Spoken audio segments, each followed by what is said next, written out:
கட்சி கொடி விவகாரத்தில் எழுந்த புகார் குறித்து தமிழக வெற்றிக் கழகம் தற்போது பதிலளித்துள்ளது. நடிகர் விஜய் சென்னை பனையூரில் உள்ள தனது கட்சி அலுவலகத்தில் தமிழக வெற்றிக் கழக கொடியை நேற்று அறிமுகம் செய்து வைத்திருந்தார். மேலும் கட்சியின் பாடலையும் அத்துடன் அறிமுகம் செய்திருந்தார்.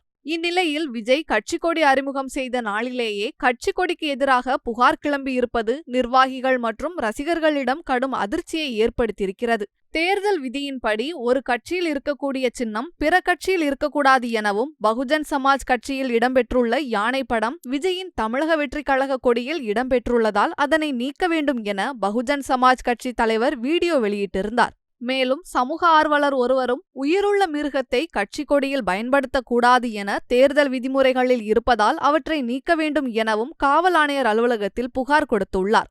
இந்நிலையில் கட்சி கொடியில் உள்ள வண்ணங்கள் மற்றும் அதில் இடம்பெறும் விஷயங்களை அமைக்க கட்சிக்கு உரிமை இருப்பதாகவும் தேர்தல் ஆணையம் கேட்டால் விளக்கமளிக்க தமிழக வெற்றிக் கழகம் முடிவெடுத்துள்ளதாக தகவல் வெளியாகியுள்ளது.